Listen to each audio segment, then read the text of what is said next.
నమస్కారం అండి. నా పేరు డాక్టర్ ఆర్ఎంపి శెట్టి. జ్యోతిష్ శాస్త్ర విభాగంలో గత కొన్ని సంవత్సరాలుగా అనేక విషయాలు మీకు తెలుపుతూ వస్తున్నాను. మీరు చూస్తున్నారు, అనుసరిస్తున్నారు, కానీ షేర్ చేయటం మర్చిపోతున్నారు. ఈ చిన్న ప్రయత్నం కనుక చేయగలిగితే వాళ్ళు లాభపడతారు, మన యొక్క ఈ ఛానల్ అభివృద్ధి చెందుతుంది. కాబట్టి ఈ చిన్న విన్నపాన్ని మన్నించండి. ఇకపోతే ఇప్పుడు నేను చెప్పాల్సినటువంటి అతి ముఖ్యమైనటువంటి విశేషం ఏంటంటే, ఆగస్టు మాసం 2026 సంవత్సరంలో మరి సింహరాశి వారికి మాస ఫలితం ఎలా ఉంటుందో వివరిస్తున్నాను, జాగ్రత్తగా వినండి. ఈ మాసంలో ఖర్చులు అనేటువంటివి చాలా ఎక్కువగా ఉంటాయి. ఆర్థిక ఇబ్బందులు మాత్రం తప్పవు. కొంతవరకు రుణాలు తీసుకోవాల్సినటువంటి అవసరం ఏర్పడవచ్చు. ఏమాత్రం అజాగ్రత్తగా ఉన్నటువంటి పక్షంలో అవమానించబడతారు. ఎవరిని అంత తేలికగా నమ్మకూడదు. మిమ్మల్ని పొడిచేటువంటి వాళ్ళు మీ వెంటనే ఉన్నారనేటువంటి విషయం మీరు గమనించాలి. ఉద్యోగ రంగంలో కనుక తీసుకున్నట్టయితే మీ యొక్క సుపీరియర్స్, మీ పై అధికారులు మిమ్మల్ని, మీ పనులని ప్రశంసించరు. మీ సబార్డినేట్స్ పెద్దగా మీకు అనుకూలించకపోవచ్చు. మీకు కావాల్సినటువంటి ట్రాన్స్ఫర్స్ మీకు దొరకకపోవచ్చు. ఇంక్రిమెంట్స్ విషయంలో కూడా ఆలస్యం కావచ్చు. వాహనం కొనుగోలు చేసుకుందాం అనుకునేటువంటి విషయంలో కూడా కొన్ని ఇబ్బందులు ఎదురు కావచ్చు. ఏ రకమైనటువంటి సమస్యలు, ఒకవేళ కోర్టు కేసులు కానీ లేకపోతే ఇతర ఆరోగ్య సమస్యలు కానీ ఇలాంటివి కూడా రావచ్చు.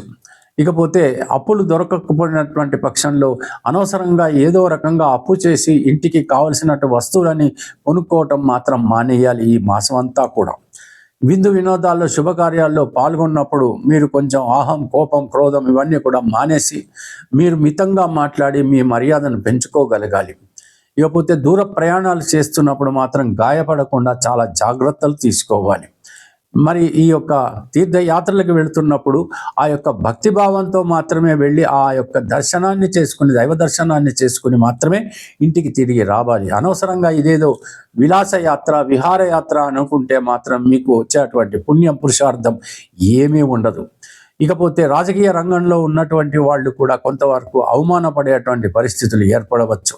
చలనచిత్ర రంగం కూడా సజావుగా సాగకుండా ఉంటుంది ఈ రాశి వారికి.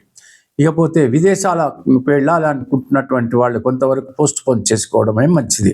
వివాహం కానటువంటి వాళ్ళు మీరు మాత్రం సత్వరం మీ ప్రయత్నాలు ప్రారంభించండి. త్వరితగతిన మీ యొక్క సంబంధాలు దొరకడం, తర్వాత ఆ కాలంలో వివాహాలు జరగటం కూడా సంభవిస్తుంది. ఇకపోతే నూతన వ్యాపారాలు ప్రారంభించాలి అనుకుంటే మాత్రం కొన్ని ఇబ్బందులు ఎదురు కావచ్చు. అంత మాత్రం చేత మీరు దిగాలు పడాల్సినటువంటి అవసరం లేదు. మీకు కావలసినటువంటి వనరులు దొరికే వరకు మీరు పరిశ్రమించాల్సి వస్తుంది.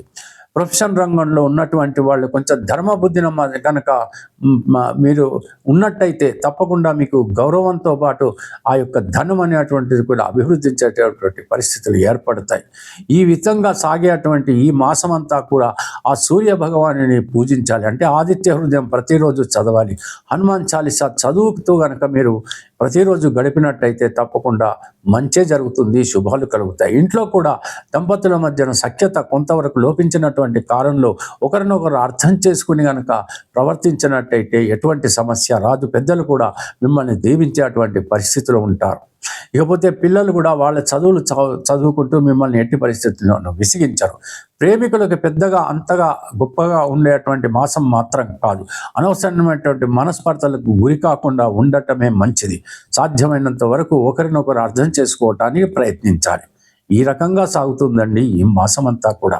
కొంచెం జాగ్రత్తగా వ్యవహరించండి. సెలవు.